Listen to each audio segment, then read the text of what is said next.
Kia ora, hello, I'm Philip Duncan. Thanks for joining us for our weekend weather update and the outlook for next week. We're tracking Tropical Cyclone Fili, which is falling apart up here near New Caledonia. Worst of the winds moving away, and it's now out at sea, and it's running into wind shear coming out of this big high pressure zone, which is sort of breaking the storm apart for now. It is going to regroup itself and form into a new storm, extratropical, with a cold centre to it, and that's more like the Southern Ocean storms that we sometimes see down here, except it's going to be up here as it tracks past the North Island. So we'll show you the modelling. It's a little bit confusing still, like in the sense that we don't 100% know where the centre of the storm will go, but you will start to see, oh, okay, I get why we're talking about it. So we'll talk about that in a moment. And the other feature, the easterlies going into Australia, more flooding yesterday around New South Wales and Sydney. The good news today is that that rain will start to ease back, but there are still a few downpours in this area here, so not 100% finished just yet. The rain from Fili is up here to the north, still a little bit of rain impacting New Caledonia, but really it is falling apart now. And in the New Zealand area, much clearer skies, a little bit of low-level cloud, otherwise fairly dry.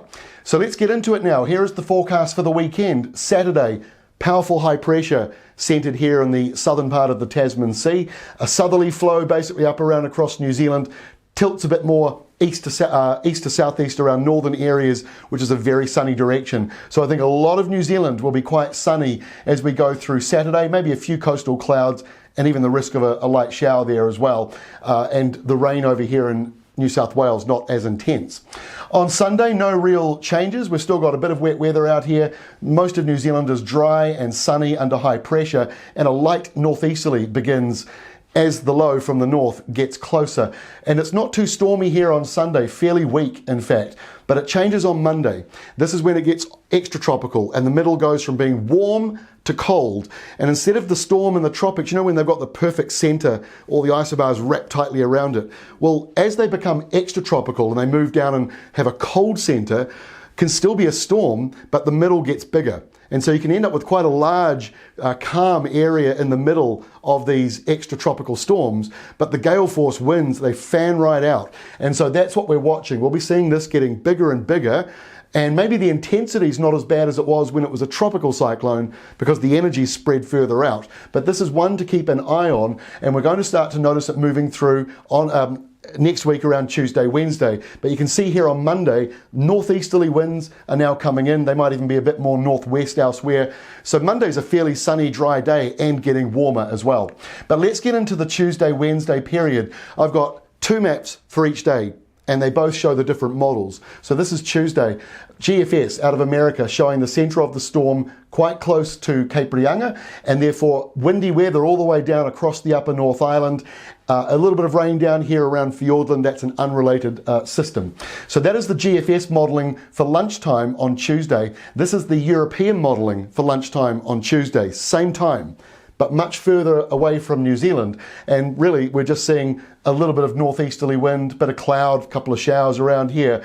The positive about this map is actually at the other end of the country, better chances for rain around Southland, where you've got maybe 20 or 30 millimetres coming through for some of you, potentially on Tuesday.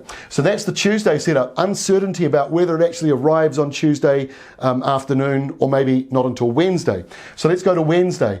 Here's the GFS model again out of America showing a nasty storm that has really deepened as it's crossed over the North Island. But remember, this is not yet locked in, but this shows severe gales, even getting into the South Island, and some heavy rain. The rain is a bit broken up.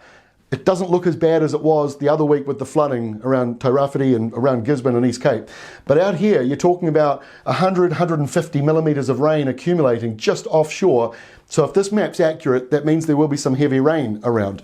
And then, so again, lunchtime Wednesday from GFS. Now let's compare that with the European model, lunchtime Wednesday. So clearly the European modelling is taking another 24 hours for this to come in. And the other difference, it shows it just a little bit further east, which means maybe the South Island and some parts of the North Island not quite so badly impacted. So either way, if you're confused by all of this, just go to ruralweather.co.nz or weatherwatch.co.nz, because the wind and rain data there is working out all these different models and trying to crunch the most accurate, most likely number. We will have a better idea over the weekend, and so our Monday video will probably not have these double maps, and we'll have the one that we think is most accurate, that's what we'll put up on Monday. But if there's still uncertainty, we will continue to show you what the various computer modelling suggests. So either way, Tuesday, Wednesday next week could be some severe weather, one to watch. I'll be back again on Monday. Have a great weekend. Enjoy the sun if you've got it, because, it might not be so sunny around the middle of next week. Have a great weekend.